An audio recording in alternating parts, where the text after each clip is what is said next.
Hello friends, আমি জয়া বা বিকাশ কিচেনে আপনাদের স্বাগত। আজকে আমি একটা স্ন্যাক্স রেসিপি নিয়ে এসেছি। আপনারা দেখুন, ভিডিওটা ভালো লাগবে। আশা করছি ভালো লাগলে লাইক, শেয়ার, কমেন্টস করবেন। এবং নতুন বন্ধু যদি কেউ থেকে থাকেন আমার চ্যানেলে, তাহলে তাদের কাছে অনুরোধ আমার চ্যানেলটাকে সাবস্ক্রাইব করে নেবেন। আমি এই রেসিপিটা বানানোর জন্য একটা বেগুন নিয়েছি। বেগুনটাকে দেখুন ভালোভাবে আমি একটু ধুয়ে নিচ্ছি, দিয়ে এবার বেগুনটাকে আমি কেটে নিচ্ছি। পেছনটা ভালো করে কেটে নেব।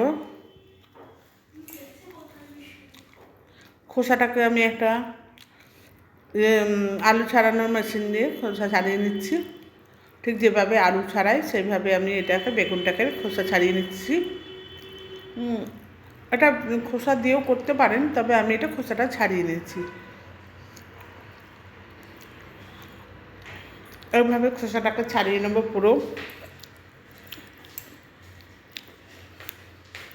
পুরো ছাড়ানো হয়ে গেছে খোসাটা। এবার আমি এটাকে ঠিক আলু পোস্ত যেভাবে কাটে সেইভাবে পিস পিস করে কাটবো।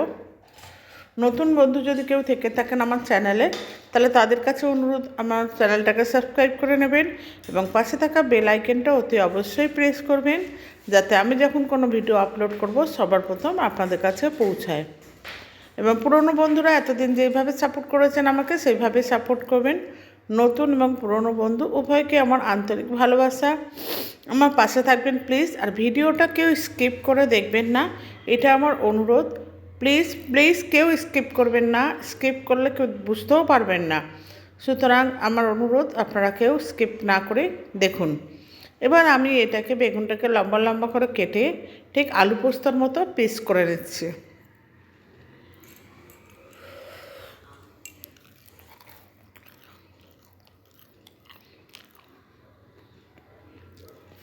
এইভাবে ভালোভাবে পিস করে নেব। সবগুলো পিস করা হয়ে গেছে আমার। এবার আমি ওটাকে আরেকবার ওয়াশ করে নিয়েছি, নিয়ে ভালো করে ড্রাই করে নিয়েছি। কেন বেগুনে এমনি নুন টুন পড়লে জল বেরোয়, তাই এটাকে একটু ড্রাই করে নিয়েছি।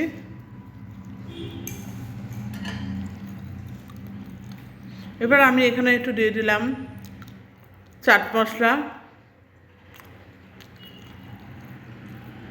একটু জিরে গুঁড়ো, একটু লঙ্কার গুঁড়ো,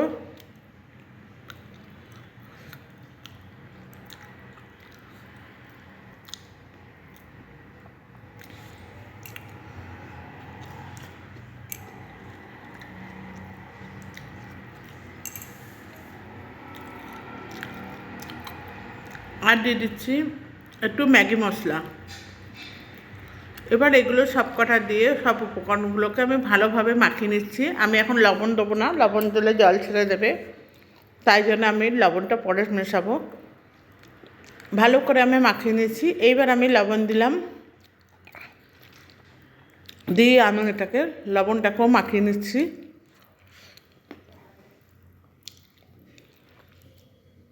দিয়ে এইবার দিচ্ছি 1.5 চা চামচের মতো আমি কর্নফ্লাওয়ার দিচ্ছি এতে।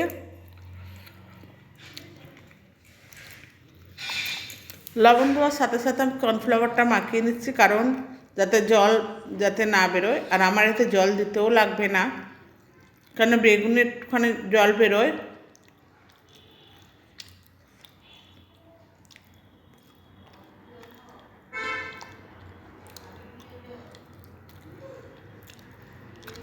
এইভাবে সবটা আমি মাখিয়ে নিচ্ছি।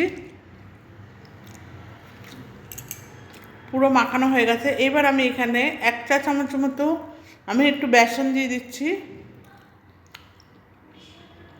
আপনারা চাইলে এর মধ্যে একটা ডিম ভেঙে দিতে পারেন।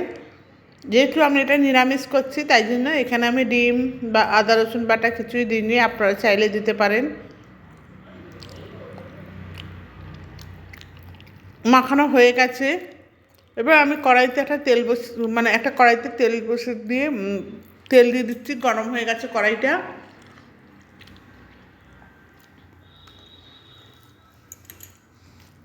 এবার আমি এতে বেগুনগুলোকে ছেড়ে দিচ্ছি তেলের মধ্যে।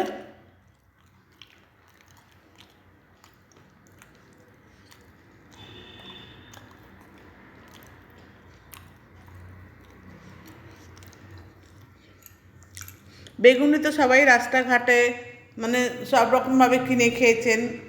আমি কিন্তু এটা অন্যরকমভাবে বেগুনিটা বানালাম, বা বেগুনের পকোড়া বলতে পারেন। এইভাবে বানিয়েছি, আপনারা এটা বাড়িতে বানাবেন, বানিয়ে দেবেন। গরম ভাতের সাথে কত সুন্দর খেতে ভালো লাগে।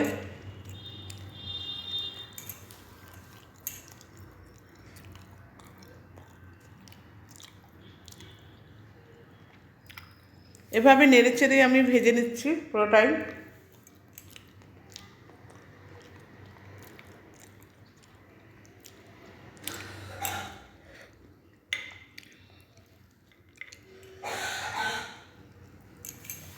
ভাজা হয়ে গেছে, এবার আমি একটা পাত্রে তুলে নিচ্ছি।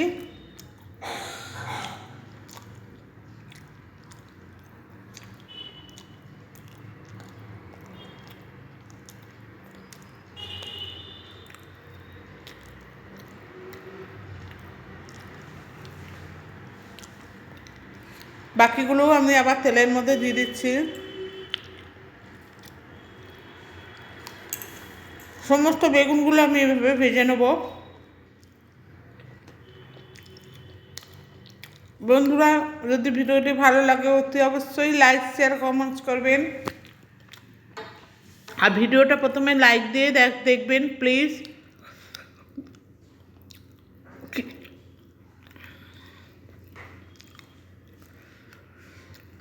এগুলো ভাজা হয়ে গেছে, আমি তুলে নিচ্ছি। এই রেসিপিটা আমার তৈরি হয়ে গেছে, দেখুন সমস্ত ভাজা হয়ে গেছে, কত সুন্দর হয়েছে।